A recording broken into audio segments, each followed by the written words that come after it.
Hi, my lovely students. I hope you are doing great. This is your teacher Rupali. आज हम class 10th first flight book की poem a tiger in the zoo written by Leslie Norris पढ़ेंगे.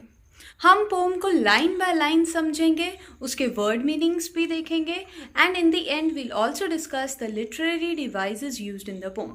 सो watch this video till the end. Now imagine a situation जहाँ आपको एक room में lock कर दिया गया है. ऑल्दो आपको खाना वाना सब टाइम पे मिल रहा है, but you are not allowed to go outside your room. तो आपको कैसा फील होगा?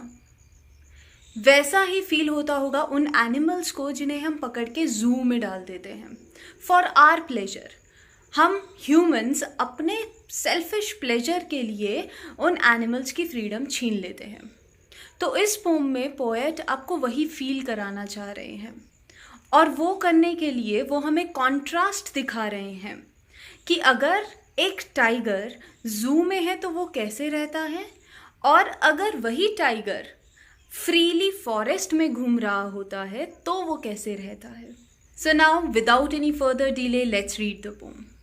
If you like this video, hit the like button and also don't forget to subscribe to my channel. Let's read the poem now. Stanza 1. He stalks in his vivid stripes the few steps of his cage, on pads of velvet quiet in his quiet rage. यहाँ पर ही कौन है? Tiger को यहाँ personify किया है poet ने, और टाइगर को पोएट ही रेफर कर रहे हैं. ही स्टॉक्स मतलब टू वॉक एंग्रीली. तो टाइगर वॉक करता है in his vivid stripes. You all know that tiger has stripes on his body. उसकी बॉडी पे स्ट्राइप्स होते हैं. तो वो टाइगर बहुत गुस्से से वॉक कर रहा है in his vivid stripes. Vivid मतलब बहुत क्लियर इमेज जो आपके दिमाग में आ जाती है. The few steps of his cage.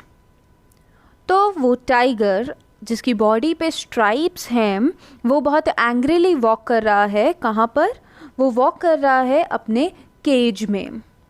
तो फर्स्ट स्टैंजा में टाइगर जू में बंद है केज के अंदर, तो वहाँ वो सिर्फ फ्यू स्टेप्स ही ले सकता है. ये इम्पॉर्टेंट है, यहाँ पर नोट कीजिए इसको कि फ्यू स्टेप्स मेंशन किया गया है, क्योंकि वो इतना बड़ा तो है नहीं, उसका केज लिमिटेड ही होगा.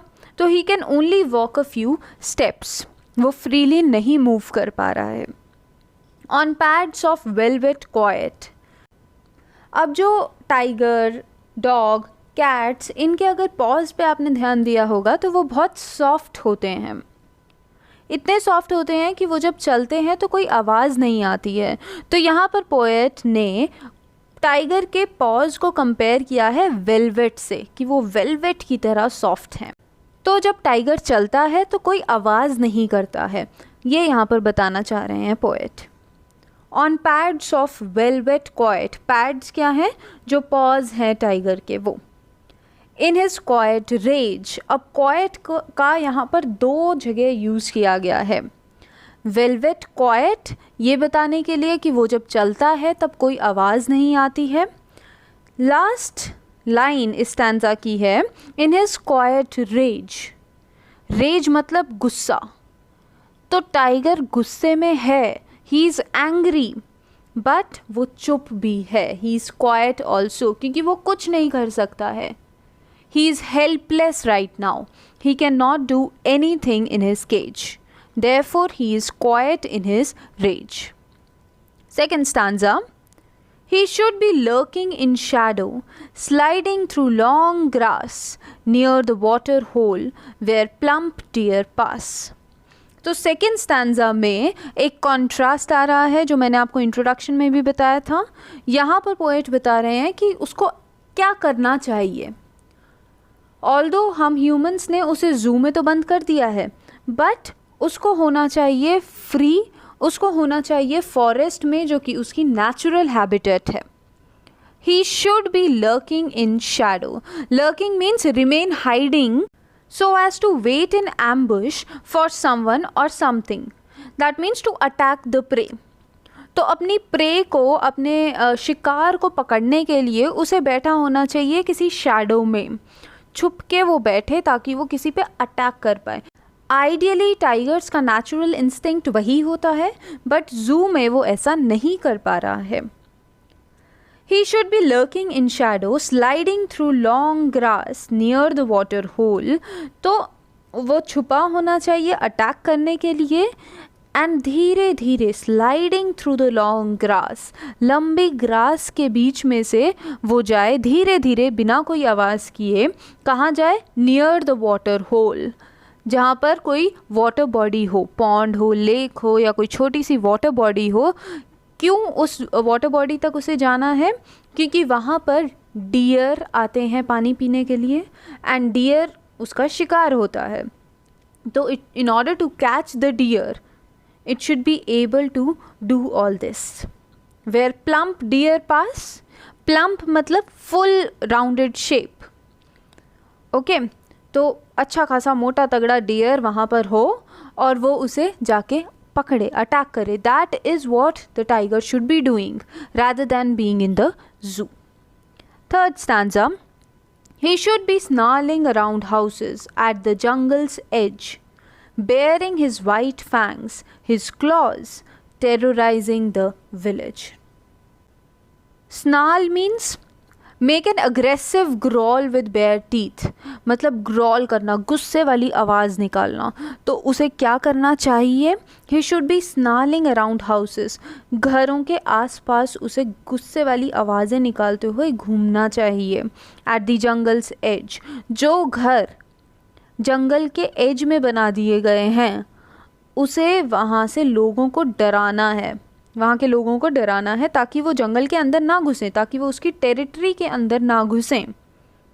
बेयरिंग हिज वाइट फैंग्स, अपने वाइट दांत दिखाते हुए उसे वहाँ पर घूमना चाहिए.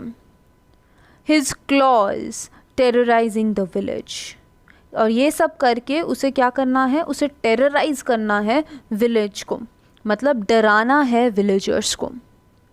ये उसे करना चाहिए, बट वो क्या कर रहा है? वो जू में गुस्से में बस क्वाइटली वॉक कर रहा है. But he is locked in a concrete cell, his strength behind bars, stalking the length of his cage, ignoring visitors. यहाँ इस स्टैंजा में हम वापस आ गए हैं कहाँ? जू की सेटिंग में.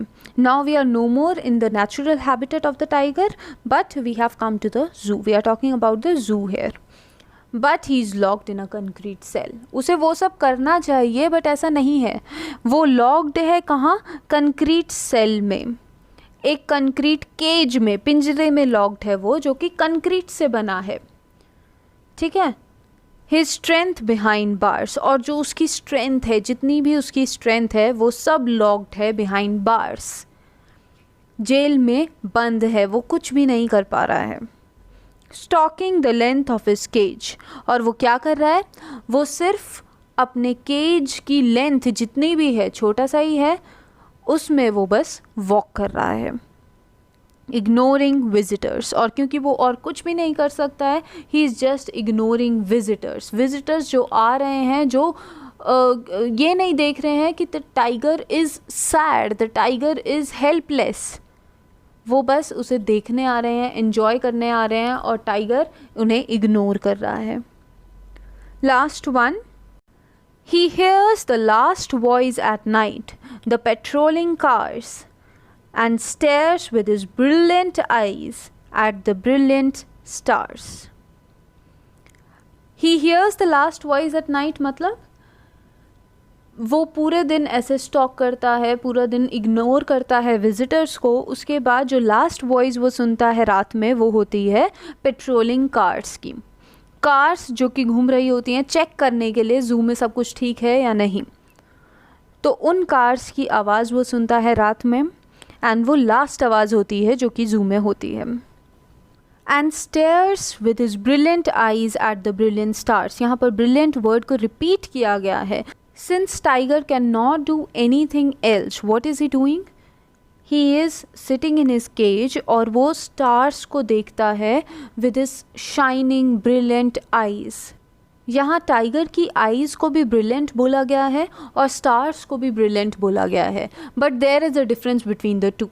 तो here also the poet is setting a contrast, और वो क्या कॉन्ट्रास्ट है कि स्टार्स जो कि स्काई में हैं they are completely free, brilliant stars which are in the sky they are completely free, और उसके ऑपोजिट है कम्प्लीटली ये टाइगर हमारा जिसकी आइज़ भी उतनी ही ब्रिलियंट है but he is not free.